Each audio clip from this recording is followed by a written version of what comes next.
আমরা জানব ক্লাস নবম শ্রেণীর ইতিহাস প্রথম অধ্যায় ফরাসি বিপ্লবের কয়েকটি দিকের 22টি শর্ট প্রশ্ন। প্রশ্ন, ফরাসি বিপ্লবের তিনটি মূল আদর্শ কি কি? ফরাসি বিপ্লবের তিনটি মূল আদর্শ হলো সাম্য, মৈত্রী ও স্বাধীনতা। দ্বিতীয় নম্বর প্রশ্ন, ফ্রান্সকে রাজনৈতিক কারাগার বলেছিলেন কে? উত্তর, ফ্রান্সকে রাজনৈতিক কারাগার বলেছিলেন ভলতেয়ার। ল্যাত্রো দ্য ক্যাসে বলতে কী বোঝো? ল্যাত্রো দ্য ক্যাসে নামে একটি গ্রেপ্তারি পরোয়ানার সাহায্যে রাজপুরুষরা যে কোনো সাধারণ নাগরিককে বিনা বিচারে কারারুদ্ধ করতে পারত। 4 নম্বর প্রশ্ন, ফ্রান্সকে ভ্রান্ত অর্থনীতির জাদুঘর কে বলেছেন? উত্তর, অ্যাডাম স্মিথ ফ্রান্সকে ভ্রান্ত অর্থনীতির জাদুঘর বলেছেন। করভি বলতে কী বোঝো? রাস্তাঘাট নির্মাণ এবং সংস্কারের জন্য শ্রমকরদের বাধ্যতামূলকভাবে বেগার খাটতে হতো। বাধ্যতামূলক শ্রমকরদের নাম ছিল করভি।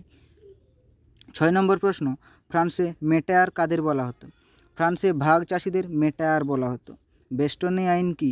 বেস্টনি আইন দ্বারা বৈজ্ঞানিক পদ্ধতিতে চাষের জন্য ছোট কৃষি জমিগুলো বড় কৃষি খামারের আওতায় চলে আসে। 8 নম্বর প্রশ্ন, ফ্রান্সে বুর্জোয়ারা কোন সম্প্রদায়ভুক্ত ছিলেন? ফ্রান্সে বুর্জোয়ারা তৃতীয় এস্টেট সম্প্রদায়ভুক্ত ছিলেন। 9 নম্বর প্রশ্ন, আইসরিক রাজতন্ত্রের মূল কথা কি? ফ্রান্সের প্রধান রাজা হলেন ঈশ্বরের প্রতিনিধি। রাষ্ট্রের প্রধানের রাজা হলেন ঈশ্বরের প্রতিনিধি। 10 নম্বর প্রশ্ন, ফরাসি পার্লামেন্টকে কি বলা হতো? ফরাসি পার্লামেন্টকে স্টেটস জেনারেল বলা হতো। ক্ষমতার স্বতন্ত্রীকরণ নীতি বলতে কী বোঝো? ব্যক্তি স্বাধীনতার সংরক্ষণের জন্য রাষ্ট্রের শাসন, আইন ও বিচার বিভাগকে পৃথক করে তোলার পদ্ধতিকে ক্ষমতার স্বতন্ত্রীকরণ নীতি বলা হয়। 12 নম্বর প্রশ্ন, সামাজিক চুক্তি মতবাদের প্রবক্তা কাকে বলা হয়? রুশোকে সামাজিক চুক্তি মতবাদের প্রবক্তা বলা হয়। লেসা ফেয়ার নীতি কি? সর্বপ্রকার রাষ্ট্রের নিয়ন্ত্রণের বিরোধিতা করে অবাধ বাণিজ্যের তত্ত্বকে লেসা ফেয়ার নীতি বলে। 14 নম্বর প্রশ্ন, কমিউন কি? প্যারিস শহরের শাসনের জন্য প্যারি কমিউন বা পৌর শাসন শুরু হয়।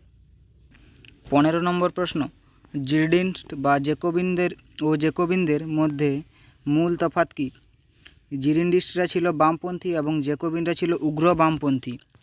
জিরডিনিস্টরা ছিল প্রজাতন্ত্রের সমর্থক এবং জেকোবিনরা ছিল গণতন্ত্রের সমর্থক। 16 নম্বর প্রশ্ন, ফরাসি বিপ্লব শুরু হয়েছিল কত সালে? 1789 খ্রিস্টাব্দে ফরাসি বিপ্লব শুরু হয়েছিল। অ্যাসাইনেট কি? উত্তর, রাষ্ট্রায়ত্ত চার্চের সম্পত্তির মূল্যের ভিত্তিতে অ্যাসাইনেট নতুন কাগজে নোট চালু হয়। রাজা ষোড়শ লুই ও রানী মেরি আন্তোয়ানেতকে কবে গিলোটিনে শিরশ্ছেদ করা হয়েছিল? উত্তর, রাজা ষোড়শ লুই ও মেরি আন্তোয়ানেতকে 1793 খ্রিস্টাব্দে